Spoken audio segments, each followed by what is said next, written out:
You're watching 48 Fastcast.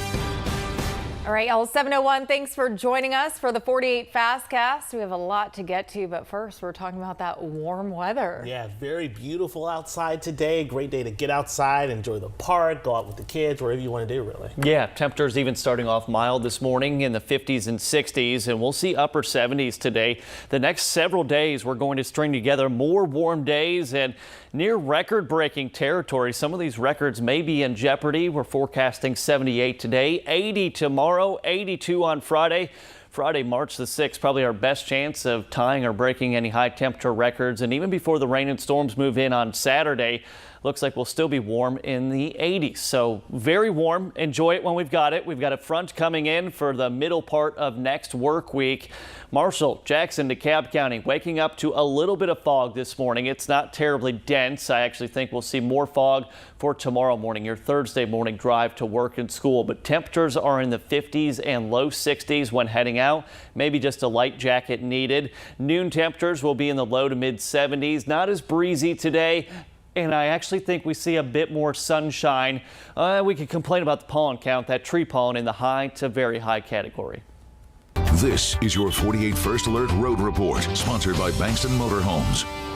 All right, we have a live look in Priceville right now. This is a pretty major crash here. This is right near I-65 and 67, causing some pretty significant delays. This is a live look. This is what it looks like on the map. This has gotten worse in the last few minutes. So I'm zooming out here just to give you a better idea of just how bad that backup is. So just to be aware if you're traveling through here this morning. We also have a bad crash right on the Hudson Memorial Bridge. So on the bridge itself, not so much backup, but if you were trying to get into Decatur from Madison, Huntsville this morning, you will hit this snag here. We did see a car on its side in the camera earlier, so just be aware of that. Your drive times are still pretty good. Huntsville to Decatur will take you a while, but Decatur to Huntsville about 25 minutes. Hampton Cove to Huntsville about 14. Now, if you have to get onto the Arsenal today, be prepared to wait. This is a live look at the traffic along Rideout Road near Gate 9. Redstone officials announced heightened security measures this week, including the suspension of its Trusted Traveler program.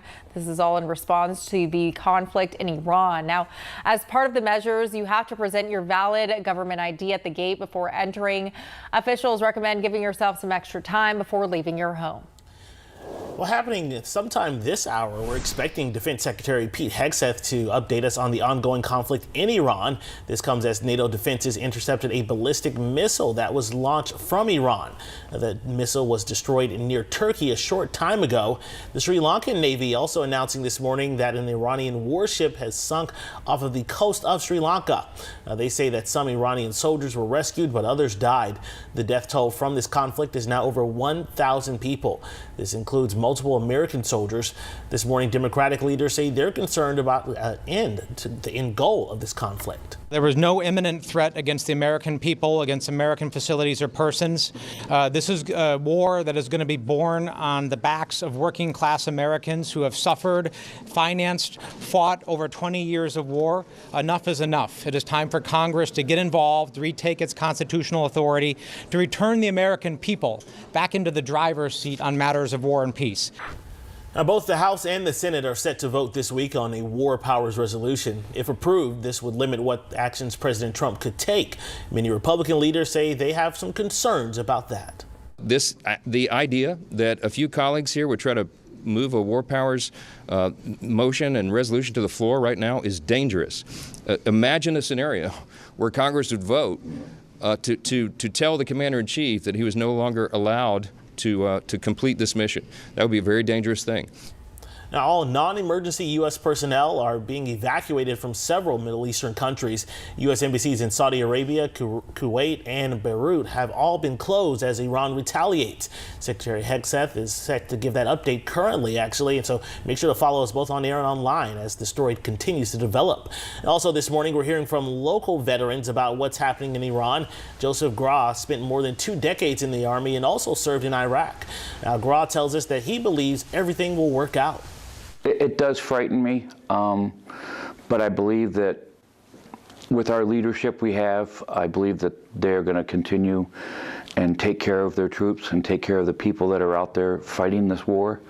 and I believe we'll be successful.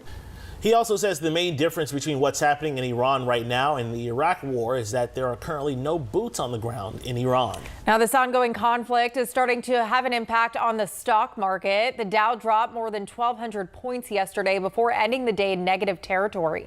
A Shelton State economics professor says we should expect gas and oil prices to continue to rise. She also says there are still a lot of unknowns. Our economy is built in a way that we have some reserves, and we are more sheltered from the effects. Now, countries closer to the conflict would, of course, be affected more greatly, but we have enough reserves that we shouldn't see a major impact. Kind of as an economist, I could see this going either way. It could be a short-term, painful kind of economic situation, or it might be durable, and we just don't have enough information yet. Now, there are things you can do to minimize the impact this has on you. You should start tracking your expenses and budgeting. Well, right now, the Trump administration is working to kill drug lords in Ecuador as well. The American military is looking to stop, quote, designated terrorist organizations. This is just the latest effort by the Trump administration to go after drug cartels. So far, 150 people were killed last year on alleged drug boats. Those bombings happening in the Caribbean and Eastern Pacific. Well, 7:07 this morning, and 48 is on your side talking with local survivors of domestic violence about a bill that would create a registry to track abusers across Alabama. Yeah, that system would include those who have been convicted of domestic violence in the past. 48 Sarah Grace Kennedy joins us live in front of the Madison County Courthouse. And Sarah Grace, this would be a free online database that anyone could access. Local attorney Grayson Miller tells me that right now, if you want to see someone's domestic violence criminal history, then you need to go to a clerk's office and pay for a court record. But a registry would give people free and instant access. I spoke to one survivor who tells me that she wishes that she had known about her abuser's past convictions. For your daughter to be as young as my daughter is and to say that she never wants to get married because she doesn't want to get abused and that's how she sees marriage, like that'll make any mom figure out how to leave. For this North Alabama mother, the abuse started small. First, he isolated her from her friends and family. Then he started slapping and shoving her. It escalated further when she was pregnant. He came home and he was upset, and he slammed a candle down, and we were arguing back and forth. And I had went down the stairs, and he cornered me down like the little hallway where our stairs was. And like I said, I'm pregnant, and he need me where our baby was. Well, now she's supporting a proposed domestic violence registry in Alabama, similar to the one that was just created in Tennessee. She says if it had existed, she would have known about his past. I said, why don't you go beat your other wives? And like I said, that's ugly for me to say, but it was just a high tense moment. He said, you don't even know. My last wife I put through a door. That's what he told me. But some survivors warn the bill, while well-intentioned, may create a false sense of security. Rachel Pyle is a domestic violence survivor who runs a nonprofit that helps others escape abuse. She says this bill has some gaps. They're not addressing the fact that when a charge is lessened, that offender's not going to be on there. A victim right now thinks that when they put this registry out that he's going to be on there. No, he's not. The bill would list offenders convicted of first, second, or third degree domestic violence, as well as strangulation or suffocation. But Pyle says the registry needs to include protection from abuse order violations and out-of-state domestic violence convictions. She also wants to expand it to those found guilty of stalking or interfering with 911 calls. We don't need to pass some legislation, make it law, and then have to fight to get it corrected for 15 years. We owe victims the decency. Grayson Miller, a local attorney, says some of those additions are complicated from a legal aspect. The PFA in its nature is not a criminal matter, it's a civil matter. While a violation is a criminal case and a criminal conviction, the underlying action that could have caused that may not be a DV. He agrees that those convicted of domestic violence once should be included on this list. I think if we were talking about, sexual assault or anything like that, nobody would be advocating that the first one you don't get put on the registry, but the second one you do. I also reached out to the sponsor of the bill many times, but did not hear back.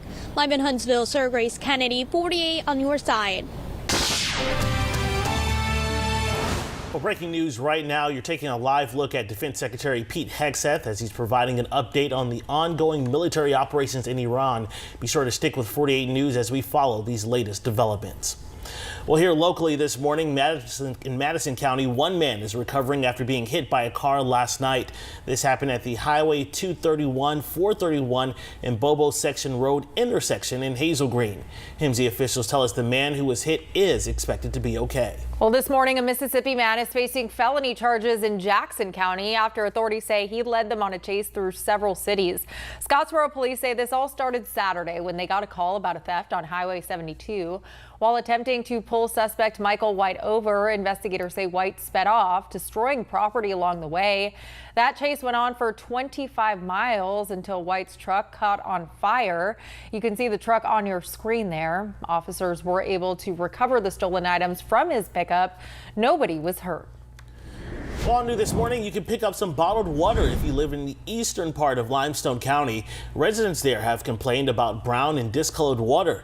Now, water will be handed out at the Limestone County Water and Sewer Authority building beginning at 9 a.m. This will go until 3 p.m. Water will also be handed out at the same time tomorrow and Friday. Now, you must provide a bill from Limestone County Water and Sewer to receive the bottled water. Impacted customers are also receiving a credit on a future bill. Well, some Colbert County firefighters helped rescue 2 dogs from a house fire yesterday. You're looking at a picture of those right now. Now, some of the dogs even had to be given oxygen. Now, this happened at a home on Lynn Circle in Sheffield. That's near Broadway Street and East 2nd Street. No one was home when that fire started. This is going to be a signature project that I think is really going to make Huntsville receive national attention for quality of life. Well, this morning, Huntsville city leaders are moving forward with a plan that will make it easier for you to get around downtown. The improvements will cover a 3-mile stretch of Holmes Avenue from downtown Huntsville past UAH to Sparkman Drive. Now there will be new bike lanes, trees, and new benches and lights built around the sidewalks. City planner Dennis Madsden says the goal of the project is to make it easier for you to enjoy the city. If we could improve the bike and pedestrian environment there, make it more pleasant and easier to walk and bike along that corridor, you could get better use out of it. We know that the way is to keep investing in our roads, but also providing better bike facilities and transit options and sidewalk options so that people have a choice in terms of how they navigate their community. Now, Madsden also saying construction on the project won't start until next year. It should be finished by 2030. Well, the race to the midterms is heating up this morning. Several important primary elections were held yesterday. James Tallarico has won the Texas Democratic Senate nomination, defeating Jasmine Crockett. A Democrat hasn't won a U.S. Senate race in Texas in over 40 years. He'll now face either incumbent Republican John Cornyn or Texas Attorney General Ken Paxton.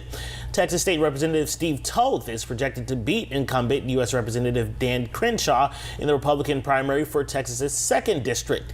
Crenshaw has previously served 4 terms, and he has clashed with President Trump in the past. Toth will face Democratic Congressman Sean Finney in November. In North Carolina, Michael Whatley has won the Republican nomination for U.S. Senate. Former Governor Roy Cooper has won the Democratic ticket. Now Whatley is looking to replace retiring Republican Senator Tom Tillis. Cooper is hoping to win to flip the Senate in November. Well, time right now, 7:14. The University of Alabama in Huntsville is making some major changes to its campus. Yeah, the project is expensive, but it's getting a big boost from some federal money. 48's Matthew King joins us live from the campus there. And Matthew, university leaders are hopeful the Exploration Plaza project will improve the overall campus experience. Yeah, the goal here to create more of a college town feel for UAH and Huntsville as a whole. This 58-acre property I'm standing on right now is on the corner of University and Sparkman Drives. The goal here to revitalize this side of campus. And in doing so, that project, very cumbersome, that will add a lot to this area. That includes more student housing, research and office facilities, and even some retail locations. The project is estimated to cost over $247 million, but recently university leaders secured $14.5 $3.2 million for that project from Congressman Dale Strong and Senator Katie Britt's offices. Christina Hendricks with UAH says this project will directly enhance future student success. Our students are incredible, and they're studying some of the things that are going to help them throughout their life and help the entire state of Alabama. And so we're very excited about the opportunities that it presents, but also the fact that many of our graduates stay in the state of Alabama. Now, construction is expected to start sometime soon with the hope of getting going in the near future here, with construction expected to finish sometime around 2029. Reporting live in Huntsville, Matthew King, 48 on your side. Now, your first alert weather with meteorologist Eric Burke. Well, good morning once again, everyone. A little bit of patchy fog this morning over portions of northeast Alabama. It's not very dense, and we are cloudy at the moment, but we are expecting more breaks in the clouds today. All partly cloudy, 78 degrees, very warm day for March the 4th, 60 overnight. I think we've got more fog to deal with tomorrow morning for that morning drive. Mostly cloudy, 80 tomorrow, chance of a few showers popping up as we go through Friday afternoon and evening. Should be pretty isolated, but the pattern, it stays warm, but it gets more active, especially as we head closer to the weekend. Saturday, Sunday, and Monday, we'll have chances for at least scattered showers and storms. Not as much wind today out of the south, with some gusts to about 15. All right, thanks, Eric. Well, coming up, a new bill could make some changes to your child's local school board. We'll tell you what those proposed changes are. And farmers are getting some funding help. How you can apply for this after the break.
Breaking news right now, you're taking a live look as Defense Secretary Pete Hegseth provides an update on ongoing military operations in Iran. Hegseth announcing that stronger airstrikes will happen over the next several days. He's also accusing Iran of negotiating in bad faith and stalling for time. Be sure to stick with 48 News as we follow the latest developments. Well, you could soon have the final say on if county school boards should be able to merge with neighboring boards. The state requires every county in the state to have a board of education.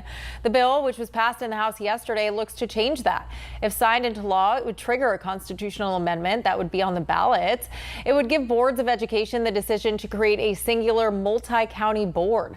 The board would also have to study the potential impacts on students and educational quality. Well, this morning, Alabama farmers are getting some help from the federal government. Now, 2 new programs will help them offset some of the high costs of growing.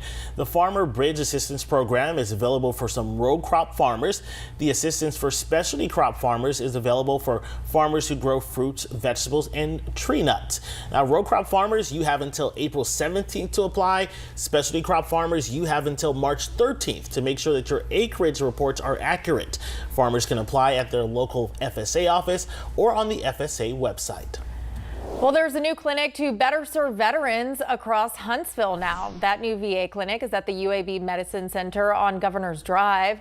Veterans will be able to receive cardiology, neurology, and chemo services. There's also a new transportation system to help them get to and from the facility.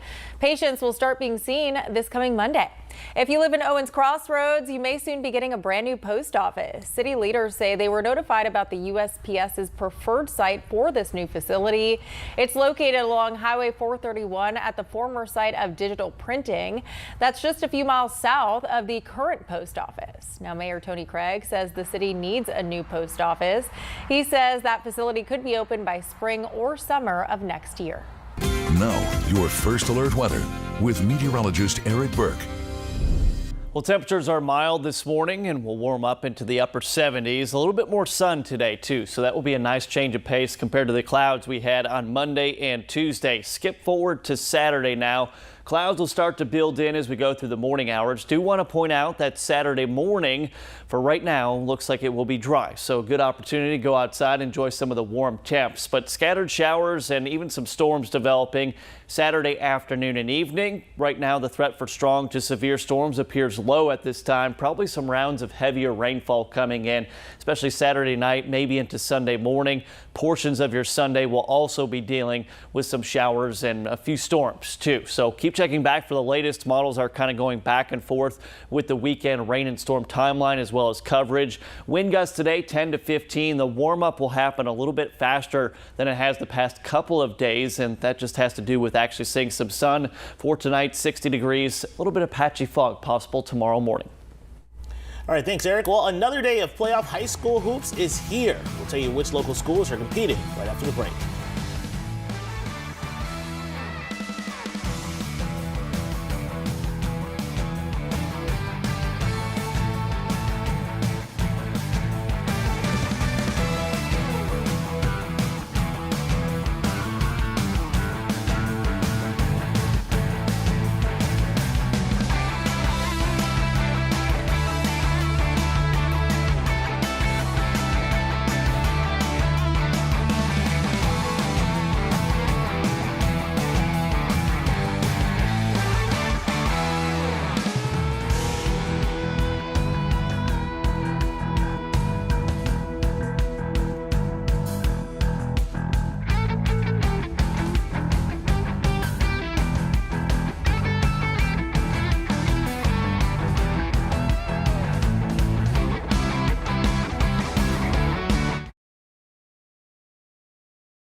Well, two local girls basketball teams are competing in the state semifinals today. The Hazel Green girls team will take the court at 9 a.m. against Chelsea. It is the 12th straight season the Trojans have made it to the Final Four. Fort Payne, meanwhile, set to take on Park Crossing at noon. Be sure to tune in to our later newscast for a full breakdown of all the action. And congrats to the Alabama A&M women's basketball team for earning a sole stake of the SWAC regular season title for the first time in program history. The Bulldogs defeated Grambling State 55-50 last night. They've won 16 games in a row and now move to 16-1 in conference play. They'll wrap up the regular season tomorrow at home against Southern.